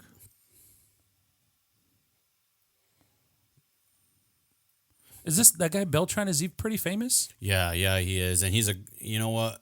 I was upset about the outcome, but when I really think about it now, that guy actually saved my knee. Really? Because it would have been much worse. But if I didn't have the knee injury, that would have been great too. So he did his job. He did. Wow. He did. And a matter of fact, I seen him in LA when he was my referee for the Rosas fight, and I told him, hey man, like regardless, you know, you did the right thing. Like my knee was in bad shape already. Oh shit! And who knows what would have happened if it would have just kept going? Because knowing me, I would have toughed it out. And it would have been worse. Oh yeah, way worse. Oh my god, you probably got it surgery or something. Have you had any surgeries from fighting or anything? Yeah, and I've done some stem cells. I've done stem cells too. For your hand? For my hand, for my knee, my back. You know, and they're great. They're great. Actually, that's what helped my hand get as strong as it did. Really? Know? Yeah. Like, it just helps rebuild the tissue. Of course, you're always going to have these setbacks and delays, but yes. I mean, I'm a competitor, man. I'm a fighter. How's arthritis going for you? No, I don't have it. No? No. Holy shit. No. I have arthritis. I got shot in Iraq. This is where I got shot. And I have arthritis now. But that's from not moving it. You know, obviously, once you're, I'm done, I'm retired. You know, in the military, thank you for your service. Absolutely, man. No worries. But yeah, it's just one of those things where like, I'm good. Now at the age that I am, and I don't want to tell you my age, I just feel it every morning. I'm like, oh, hell yeah. I feel the arthritis on my knees, my back. I sound like Ezel from Friday. My neck and my back, right? But, I'm glad, man. Where do you get the stem cells from? I did in Tijuana. Really? Yeah, I did them in Tijuana, and they actually have a good clinic now over there, CPI. So they have one over there. I know there's that's where everybody's going. Yeah. Yeah, but they have them everywhere. They have them in LA too. Is it because it's less expensive, or you could just walk in and get them done? Man, they do all the stuff that is technically, I guess, you probably can't do in America, but hey, it is definitely good for your body. It is definitely good for your body. It's helped me a lot. Yes. And I plan to get more. I want to get some for in the future, my neck, my hands again, you know. It's to help, you know, definitely for my knee. My knee, I did not get so much stem cells in it, but it did have to heal. Is it an injection? Yeah, it's injection. And but I did do a lot of therapy, a lot of recovery, and it's getting there. It's almost there. Like it's already good to go. Like I mean, I feel my knee feels better than what it's felt in a year, you know, and it feels strong. There's no tears, and I'm so glad for that. Wow! Finally, there's going to be a time where you could just walk into a hyperbaric chamber and walk out like nothing ever happened. Yeah. Remember that one movie? What the fuck was it called? Wanted, where where they got. Oh yeah, they go into like this. Looks like a wax white blood cell kind of. Yeah. Intake. It's like a water full of all those basic cells you need to regenerate. Yeah. Because I remember like before they got in, they beat the shit out of this guy. Oh yeah. And he comes out. I don't know if that exists. And when you said stem cells, for some reason I thought about that. Let me know. You know, dude, I would do it. Always complaining about something. What do you think of cold plunging? It's good for inflammation. I've done it. Like, do I think it's going to heal you? No. No, but inflammation is one of the main causes of any kind of sickness, disease, injuries. And you deal with a lot of it as a competitor. I don't care how good you are. Yeah. But that's why recovery is so important, and I know that now. And if I have to take 2 days off of training, which I don't like, even though I hate training, but that I don't like, that I don't want to do. Yeah. It's like, even Jeff would tell me, like, dude, it takes courage to take a day off. And then, it's like, it's true though, because as a professional athlete, as a fighter, you don't, it's like you always feel like your opponent's just doing much more than you. Yeah, you think if I take a nap, my opponent's not taking a nap. If I go on vacation, my opponent's not taking a vacation. Yeah, if I'm not running or getting up at 5, 6 in the morning, he is. He's at 4 in the morning figuring how he's going to break my face, Yeah. What's that one thing that Jeff says? He has your picture on a bag hitting it. Yeah. So every morning he gets up, there's your picture and your opponent just hitting that picture. Yeah, and that's why I really use my work ethic, especially, in training. Yeah. And I can't leave any excuses, It's like, and I have a lot of, other obligations to do. Yeah. But, what you do in the gym and when nobody's watching is how you're going to be able to perform. A little bit off subject, and we'll get into the fight here. What is your family? Because you say you have a daughter, right? Yeah. You have other children? Yeah. Well, yeah, I have my daughter. Just your daughter? Yeah. What is your family? And I mean, you mentioned you had a fiance and your family and your parents, the tios and the tias, whatever. What do they feel about you being in this industry? Obviously they're proud of you. I hope they are. Yeah. They are proud of me. But obviously, they get a little worried just like anybody else. But I've been doing this so long, man. I've been fighting so long and always fighting adversity and stuff. So that it's just something like it's another day. It's another day. Were you bullied as a kid? No. Absolutely. Were you a bully? No. But I mean, if you wanted to throw hands, we can throw hands. Yeah. Did you get in? My brother's like that too. Really? Yeah. Was also in the Marine Corps. Really? Yeah. My little brother James. Yeah. I don't think I've ever seen James back down either. Yeah. And he's not a professional fighter, but we're kind of built like that, man. I think I've been in my whole life 3 fights. You see what I'm saying? Yeah. And it was one of those fights where we didn't know what we were doing. We just fought. Maybe I think one of them was for a girl. I don't know, but there was really no winner. You see what I'm saying? So it was like the end of the girl day. Maria. Yeah, right. It was Yolanda. Yeah, it was somebody, right? But it was one of those that you just got exhausted because you know what you're doing and you finally just give up. It's like, all right, man, good game. Fuck you, man. Fuck you. But we didn't. I don't know, man. I don't know. I told my mom, and I've said this before, because she knows I've been training for boxing. I'm not doing it to become amateur. I just do it for the training for. And I told my mom one time, I said, hey, Mom, if I ever were to box, have an actual fight, would you go? She goes, hell no, I wouldn't go. She goes, I wouldn't go for you. I wouldn't talk to you after. Yeah, my parents actually went to my Bare Knuckle fight in Los Angeles. A lot of my friends, sponsors did. The LA event was pretty cool. Yeah, my shout out to... who'd you fight in LA? Victor Rosas. Oh, that was him. him. My cousin. Yeah, shout out to my cousin David Dre. Okay. Davila. Janelle Vasquez too. Yeah. It was very good. I mean, they were there, and some other sponsors were there. Shout out to them too. Yeah, good. And but yeah, they went. They had a great time. It was a great event. Yeah. BKFC really threw a great event. Wow. Yeah. You want to shout out your sponsors? Yeah. Some of them. Actually, my new sponsors. Oh, hell yeah. Keep It Leaf Co. He's a brand new dispensary out. He's gonna start in LA. Okay. He's super cool guy. Keep It Leaf. Keep It Leaf. Because I'll put it on the actual video. Yeah. Oh. He's gonna start his company already. He's gonna start his dispensary. Okay. Great sponsor. El Centro Motors. El Centro. Yeah. So they're my upcoming new sponsors as well. Cool. And pretty much Burgers and Beer out in El Centro. They and Veronica Felix, she's actually works with the TV network station, radio station out there in El Centro. She actually helped me get those sponsors too. So shout out to you, Veronica. Thank you. Oh, cool. That's good. Shout out to Veronica. Yeah, thank you. What's Veronica's last name? Felix. Veronica Felix. Thank you so much. And so, I want to make a lot of those shout outs, and there's possibilities for more sponsors, which I'm actually going to speak to tomorrow. So there's a lot of it's going very well.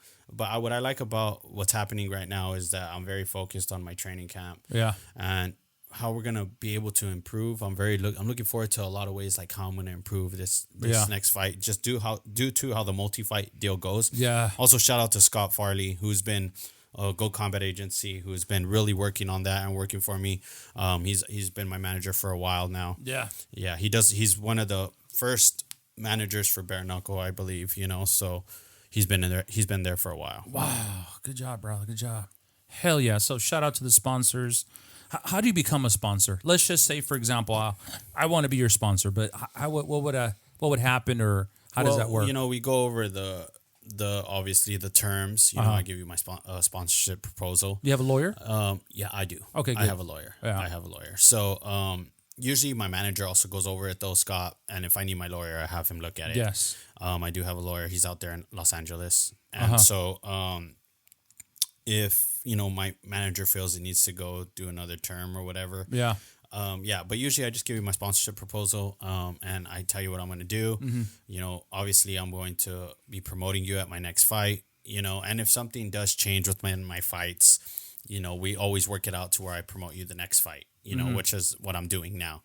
So yeah, you can just, if you want to get in contact with me or my manager, go combatagency@gmail.com or look them up on Instagram, go combat agency or me. Sometimes, if the DMs are filled, I will get back to you no matter what. Yeah. But yeah, my manager handles all that. But yeah, it's just a proposal. If you can meet those requirements, I'll meet mine as well. And, I have some great partners right now. I'm very thankful for that, too. So if you don't mind, Daniel, let's go ahead and watch this fight. And this is the thing I was telling you about. That he said something, and I'm like, I got to ask you while you were here. So you'll see here in a second.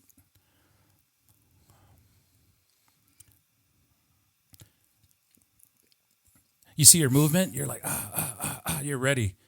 Yeah, I just couldn't put no weight on my back foot. Oh, that's yeah, fine. My back leg. If you see my movement, it's I couldn't even if you see when I'm walking, every time I move, my back leg is just really dragging. It's dragging. And it's straight as hell. Oh, yeah. It's really bad. Like I couldn't make any kind of movement. Yeah, it just sucked. It just sucked. Yeah, right there. I tried to throw a right. My leg just wasn't cooperating. They didn't know about the injury, did they? Yeah, no, okay. No, of course not. Nah.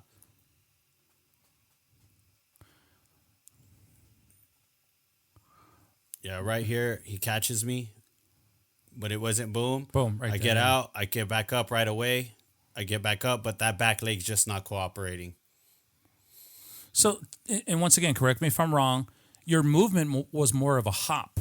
Because you can move the leg correctly. Yeah. I was trying. It's because if I put all my weight on the back of my leg, and I felt at the time if I got up extremely fast, which I did, I mean, it would be okay. Which all of my, every time I've been knocked down in a professional fight, especially bare knuckle, I get up immediately. I mean, that's what we train for.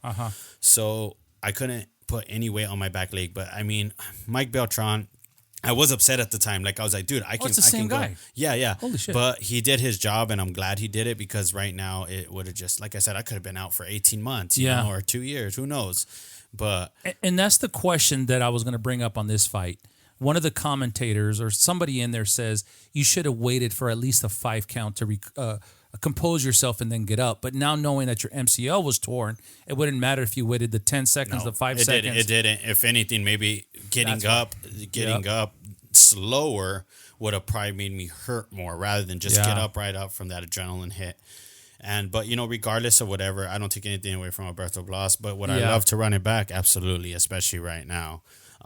Is there rematches in BFK? BKFC? BKFC. There is, but they're less common. But I mean, if you're ranked and you're doing well, like I'm ranked, and then you have a shot, and I know I will have that shot. I am, I would love to run it back with him. I'll be very healthy, and I'm just very excited to perform and show how much I've grown too.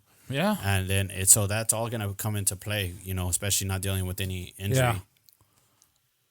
How long? I think that's the only thing I want. Unless you wanted to see more of this, because that's the only thing I wanted to bring up. Is he had mentioned you should have waited a little bit longer.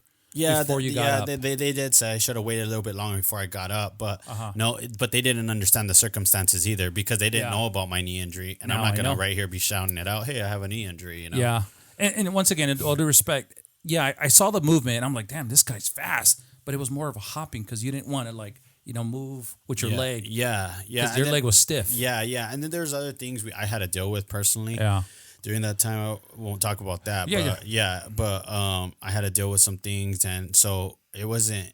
And like I said, I can't take anything away from Alberto Blas because I like to compliment all the champs and all the top contenders, and I like fighting them, man. I like fighting the top talent, and so I would like I said, love to run that back. But if I could fight him now, it would be a whole different ballgame. What was your notice on that fight? No, that one I had. I think it was like 5 weeks. Okay. Yeah. So, but we couldn't. God, man, we couldn't even run. We couldn't spar.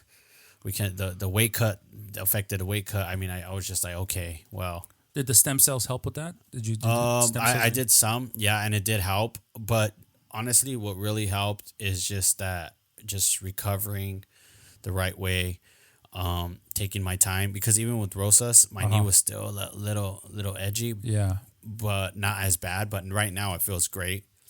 When I tore my MCL, I did a lot of. I don't know if you ever heard of red light therapy. I did that. I did a lot of red light therapy. I did a lot of cold plunging, elevation, scraping. Scraping. Sports massage. And a great sports massage place here is Sports Performance in Chula Vista. Okay, they are very good. They're very good. It hurts. They do a lot. Oh, I know. It hurts, but you're gonna, and it's the exercises you do. So I've been definitely doing all that. Well, it hurts because they're breaking down a lot of scar tissue and muscle and shit like that. Yeah. It's not like sana colita de rana. They're going in deep. They're going in deep, man. They're really trying to. You know what's funny? And shout out to Kim. She's got into the sports massage. I've gotten a couple times for my shoulder and my leg. Oh my God, I think it hurts worse than when it first happened. She goes in. Right. Yeah, I deal with that. I have them do that on my shoulder, and you're even sweating. I know. Yeah, you're sweating. It hurts, but hey, it's. You know what's funny is sometimes I forget to breathe because you're just like, and I have to tell Kim, okay, hold on.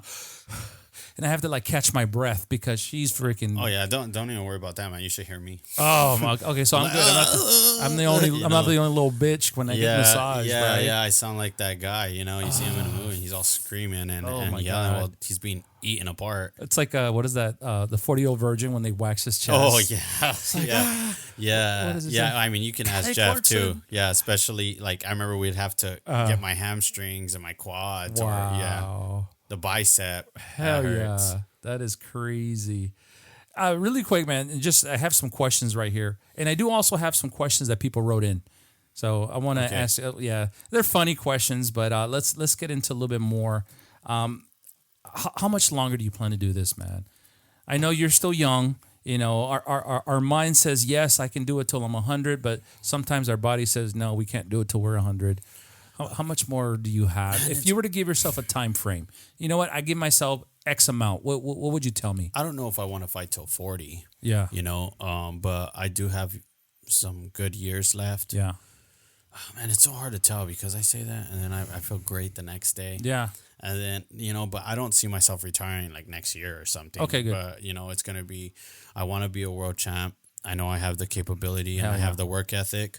And I'm good, and I know I'm good, but that's because of the work ethic. And it's not like I'm anyone special either. I mean, it's just I really work hard, and I've been doing this for a long time. Yes. So I would like to be a world champ, defend that several times, or defend it like as a world champ should. Yes. But man, that's a hard question because it's like a hate and love relationship. It's like, but I don't know. Maybe I just know I don't want to be fighting at 40. But what is old for bare knuckle?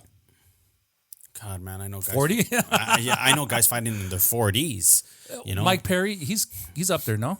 I don't know how old he is. I think he's in his 30s. He's still young. Well, he looks old, maybe because of the whole beat down. Yeah, well, like, Bobby Tailor, he's signed with the same agency as me. Dude, I think that guy's almost like, I think he's like in his 40s, over 43, 44, and he's freaking still fighting. And he hits hard as a truck, Yes. Well, some people are like that too. They just know how to hit, man. Yeah. Wow. Fuck, dude. So you've probably got once again, correct me if I'm wrong, you have another at least 4 to 5 years in you. Yeah. Yeah. I can do it. If your career just starts taking off and you happen to hit 40, all right, 45, maybe 45. Shit, man. Babe, just 45. I promise. Yeah. Because obviously it's no matter how, I mean, with the way science is now, and Yes. you're able to replenish your body, Yep. I guess, we can talk about it. But it's just, for me, I want to be able to still be able to, grow my family, grow a bigger family. Yeah. Be able to play sports with my kids, Yes. and be able to, enjoy that, because eventually one day your time's going to be up, and I need to focus that on the kids and my family that I want. And and that's just what it is. But like you said, man, money talks too. So, I mean, it's well, now I'm going to do the reverse, and I don't mean to get mentally in your head or anything. What would be the opportunity for you to say, I'm done? You had mentioned money. Obviously, that money's, oh, absolutely. Yeah. And any fighter who says it's not about the money, well, it actually is, It is. man. Because after, how are you going to take care of your body? Yeah. How are you going to take care of your body? How are you going to be able to do anything? How are you going to support your family? Trust me, man. Especially in these times right now, $1 million doesn't cut it anymore. Yeah. 500,000 don't cut it. But for me to get away from fighting it, man, I've never even. I told you that was a mind thing.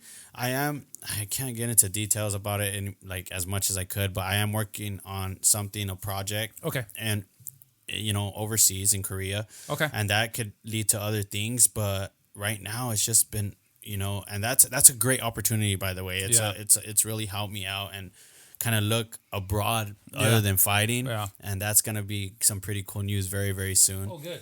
Yeah, but as far as that question you said, God, man, I don't know. I don't know what I would be doing right now if I wasn't fighting. Yeah. I mean, I've been in my career for 15 years, and obviously I was in the military. But I always think to myself, I love to work. The same way you like to train, I love to work. I deal with different people every day. Obviously, one of the reasons why I'm in is because of the money, but one of the reasons I'm in is because of the position that I'm in.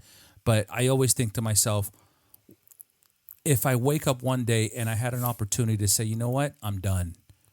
Because I'm still trying to figure out what it is. You see what I'm saying? Does somebody show up with $100 million? Okay, is that going to happen? Who knows? Does that make sense? But a lot of times, the way I look at it is peace.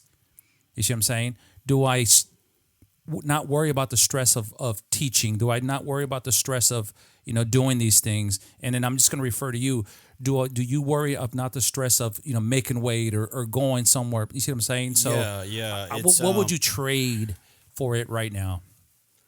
I mean, if somebody gave me a significant amount of money like that, I guess that could be part of it. But I don't know. I guess the weight cutting, the training, the stupid days. Yeah.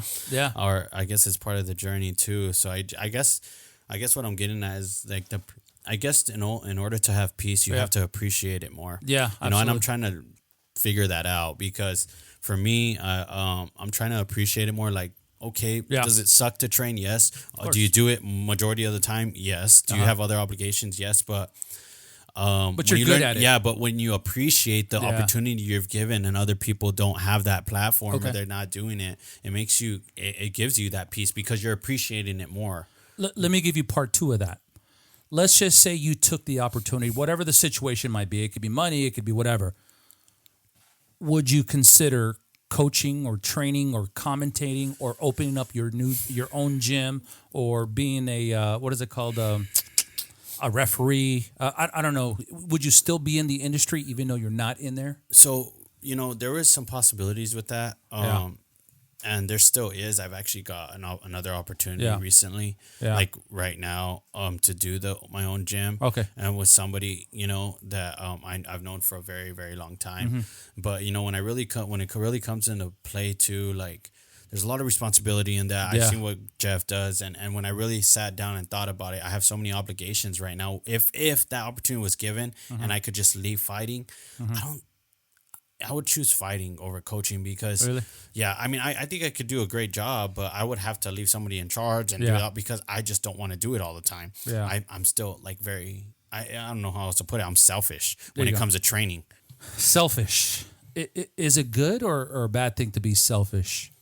I think with your professional career, I mean, there has to be a balance. If you have a family or if you have kids, it's, you have to learn that balance. And when I mean selfish, I mean like when I'm training, I don't care if one person shows or 5 people or 10 or nobody. Yeah. I'm there to train. I'm there to work. I'm there because it's my time. I'm the one who has to get in there. I'm the one who has to sacrifice. So when it comes to being selfish, I need to worry about what Daniel needs to do and nobody else. Yeah. You know, and that's what I mean. It's like, and when you're coaching, you got to worry about what you're doing, of course, to enable your student to perform at his best. And that comes with a lot of responsibility. But, you know, I think that, I mean, as a fighter, I need to choose me first before I decide to do that. Okay. So let's just say, and I'm going to switch it up completely. If you weren't fighting, what would you be doing right now? Obviously, and I'm going to tell you what, while you're thinking about it. If I wasn't in my career right now, you know what I'd be doing? I'd have a ranch of dogs.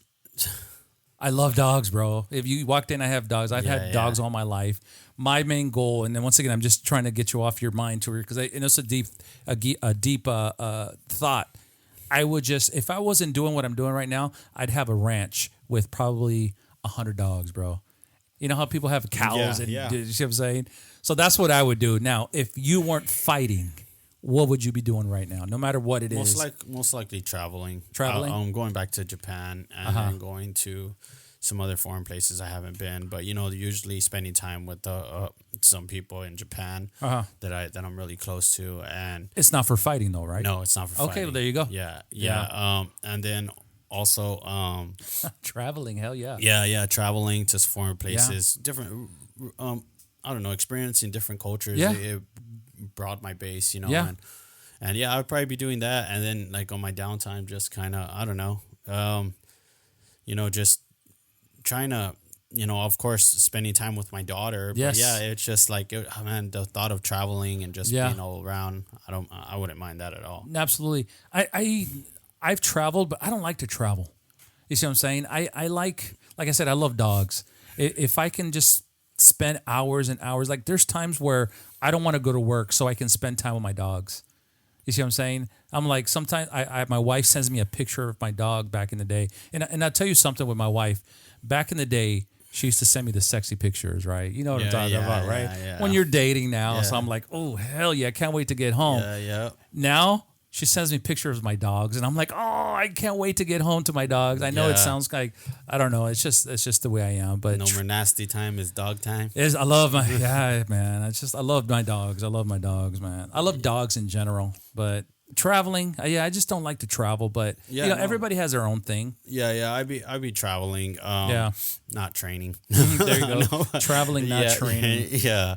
Hell yeah, man. So if you don't mind, man, let me ask you something. We actually had some subscribers write in, and I want to answer the questions that they asked. And if you want to ask them, you can. If you don't want to answer the question, just say pass. Okay. That makes sense. So let me find the questions that and then we're going to get into rapid fires, and then we'll go from there. All right, here we go. We only got 3, which is not bad. Usually it's a lot more. Let's see. One of the subscribers or one of the fans says, what's one of the most... Oh, okay, I don't understand it. What's one thing most people don't know about you? That was from one of the questions somebody asked you. It doesn't have to be personal. It could be something else. You know what I'm saying? I like turtles. You know what I'm saying? Nobody knows mostly about me. Yeah. So you're hearing it here first, guys. Mm-hmm. Uh-oh.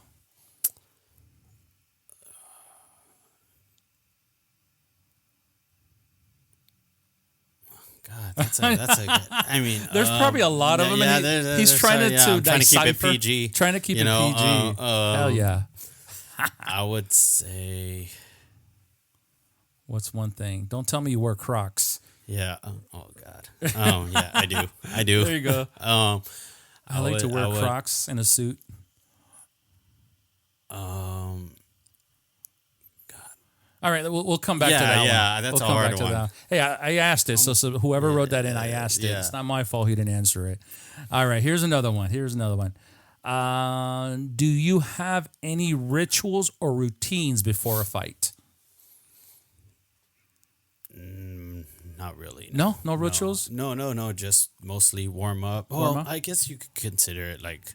I mean, I start picturing of what could happen. Okay. And what can't happen. You know, I start putting myself like in a mindset like, dude, you're gonna win no matter what. No, but you don't like light a candle or absolutely not. Paint your fingernails or pray. No, I don't. No. I don't. Okay, cool. So just you mentally prepare. That's your ritual. Yeah, cool. Pretty much. I know. Nasty Nate, he takes a nap. So his whole things, he takes naps. There's a lot of guys that take naps. Really? You know, I'm not one of them. Okay. You know, yeah. I just feel like if after I wake up from a nap, I'm tight and I'm stiff, and I just gotta, you know. I look at it as like a cheetah. They rest all day, so when they have to pounce or attack, their energy's there. You know, the thing about me is, man, is once it's fight day, God, it's hard to rest at all. Even the night before. I think Jeff's like that too. It's like, dude, you can't sleep. You just want to go. You want to go heads up already, like just to get it over with. Yeah. Let's do this. Awesome. All right. Well, speaking of fight, here's the next question. How do you relax after a fight? I know it's going to be now that I know him is like what do we need to relax? I don't know what that is. Eat. Yes. You finally can say, oh, fuck it. Yeah. I get to eat. I'll get a glass of bourbon. Really? Yeah. So I'll get a glass of bourbon and then eat. Before I'd smoke a blunt, but not no more. But now it's more like just a glass of bourbon and just eat and then. Is there drug tests in this industry? Yes, it is. Okay, so you got to be careful. Yeah. I mean, they've made a big deal for me before. Yeah. Got it. I've never smoked weed. Yeah. Never smoked weed. I smoke cigarettes and cigars. If anything, if I'm in a lot of pain or something, I'm real sore, I'll do edibles or something. But I've done that before. Yeah. I've done that before. CBD for some reason don't work with me. So but once in a while I'll do it. I don't really do it anymore. But I think CBD for me is more of a placebo. Yeah. You see what I'm saying? Oh, okay, this is CBD. I'm going to put it on my shoulder. Yeah. It's going to make me feel better. I've been saying that too for a long time. Like, I like the real thing, but I just usually I mean, I'll get one of those and eat. I'm so just happy to eat. Before it would be like, okay, we're going to go out and celebrate. Now it's more like that I'm older and I'm not that much older, but it's just, I don't care for like, if I have to go party or anything. It's more like, what's your rehydrating process? Coconut water. Oh, really? Yeah, coconut water, watermelon, honeydew melon. A lot of water, of course. Do you swell up? Yeah, I do. Yeah. No, I mean, I do. I've had some really bad weight cuts, man, to the point where my ankles, because of kidney, diminishes your kidneys. Wow. I mean, my ankles are 3 times its size, And I've been through some really bad weight cuts, especially the Reggie Barnett one. I was messed up. That 40-pound one? Oh, man, dude, I can just imagine. Yeah, dude. Yeah, at some point, you just kind of get like, I remember Jeff was right there. Like, I couldn't even like sit up straight because my back was just your kidneys, and Jeff was doing Jeff was there with it all. And even Luke Faltersack with the Jared Ridge fight. But the Reggie Barnett was the worst. I mean, it was really bad. It was, my fingers were cramping up, my abs were going up and down, my calves, and it was just, God, even during the warm-up, I was super tight, and it was just, God, man, I hate that. So Bare Knuckle is 4 rounds, right? 5. 5 rounds. 3 minutes? Yeah, 2 minutes. 2 minutes. 2 minutes, but can be a 6th round, I believe. I don't know if it has to be a championship fight or a main event. Most likely, yeah. Yeah. Wow. Well, those are the questions. We only had 3 questions. Okay. Let's get into some rapid fights. We're gonna start fighting right now. Let's get into some rapid fire questions, and then I'm gonna ask you the question that I ask every fighter. For you guys that know, you'll know exactly what I'm talking about here in a second. So let's do the rapid fight. What is your pre-fight meal before you fight? What I like, ribeye steak. Ribeye steak for the protein. Yeah. Cool. A favorite fighter. Mike Tyson. If you were to fight somebody right now, who would you fight? Famous. Mike Tyson? No, I would fight. God, I have to say, man, the current BKFC champion. Really? Alberto Blas. Really? Yeah, I want the title, man. Oh, fuck this guy. Hell yeah. What's your biggest strength? Your mind? Yeah. Yeah. I think every fighter that comes through here is just, you guys are wired different. You see what I'm saying? Yeah, it can't be my body. It can't be the body because Yeah. or how good my athleticism is. Yeah. Because what if the other guys die? It all comes down to here, man. Like for me to really get to quit or to Yeah. get me out of there, I think you got to put me out cold. I always quote Kim Peterson on this. She says, training is 90% physical, 10% mental. But the day of the fight, it's 90% mental, 10% physical. Yeah, it's that's pretty on it. Yeah. You know, it's pretty, bullseye. Got you. Speedos or boxers? Oh, boxers. But you don't like going to the beach in the little tiny Speedos? Yeah, no, that's not for me. I know this guy has the body. Can you imagine my fat ass in a Speedo? Hell no, man. All right, here we go. Steamed tacos or adobada tacos? Steamed tacos or adobada? Yeah. Probably adobada. Adobada. Yeah. If you guys don't know, if you guys ever see a taco stand, it's that one. Looks like they put a steak through a long thing of meat and then they just shave the meat. Those are called adobada tacos.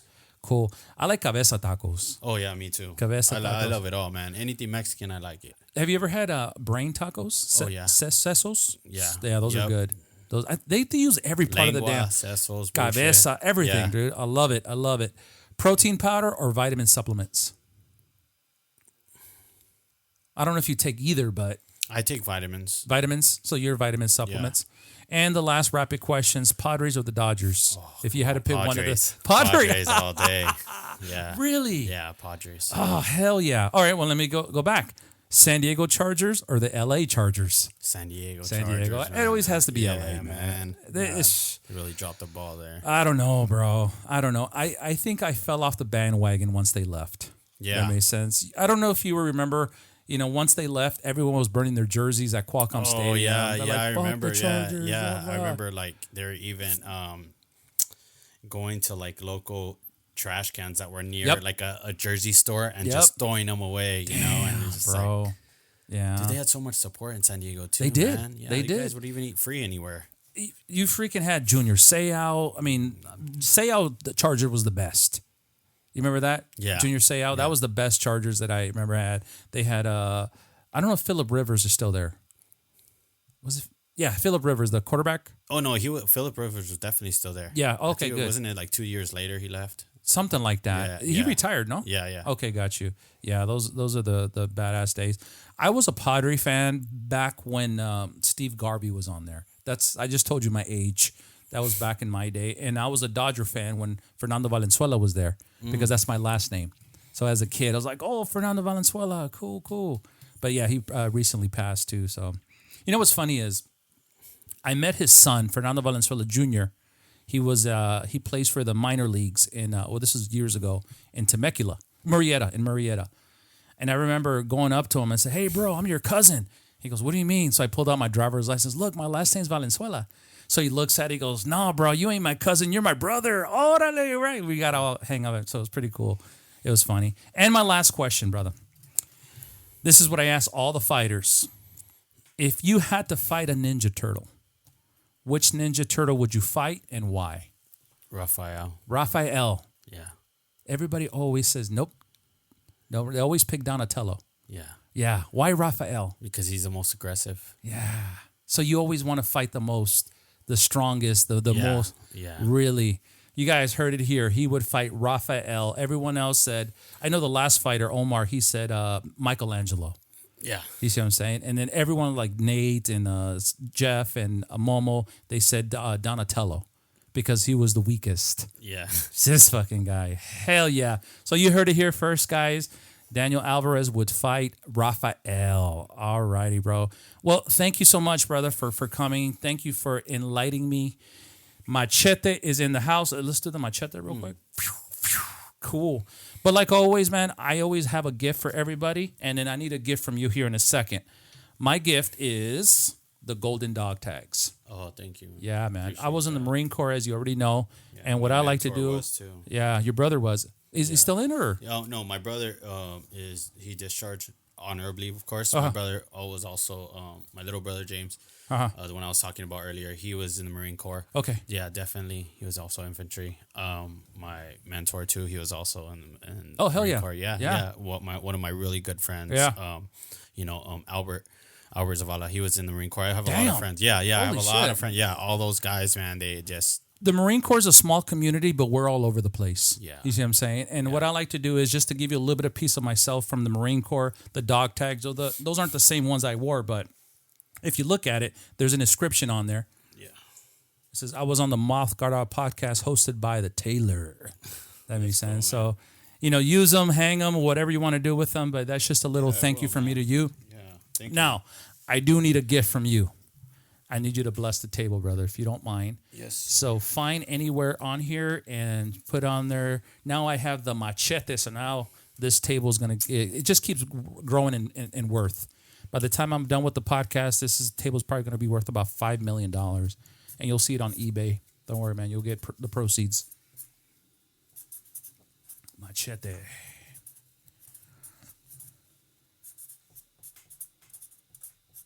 Cool. And if you don't mind, put the month and the day, or the month and the year. That way it's proof that you were here. Awesome, brother. Thank you so much. That's the gift that I asked for everybody. And like always, if you don't mind, brother, I would love to face off with a bare knuckle fighter. I've always faced off with MMAs, but I've never faced off with the bare knuckle fighter. So if I get my ass kicked right now, guys, at least it's on video. It's right there for you guys. So, brother, one more time, thank you so much. Yeah, no problem. God bless you, bro. God bless your family. Be safe, bro. Be safe. I'm here. I'm going to be your number one cheerleader now. All right. I know that sounds gay and all that, but still, I'm your biggest supporter now that I know who you are and what you do. Nothing but respect, brother. So thank you. If you don't mind, let's go ahead and face off, and then we'll look in the camera, and then we'll go from there. Okay. All right, here we go. Let's see if I know how to do it now. How would you face off? Oh, just boom. If you want to look in the camera, because this is going to be for the thumbnail. Right there. Just stay in that spot. Ready? Boom. And then let's do the machete. Cool. Daniel Alvarez in the house. Guys, thank you so much. Good luck out there. Once again, guys, this is Ruben the Tailor from Mouth Guard Out Podcast. I learned a lot. Thank you again, brother. Thank you. Thank you.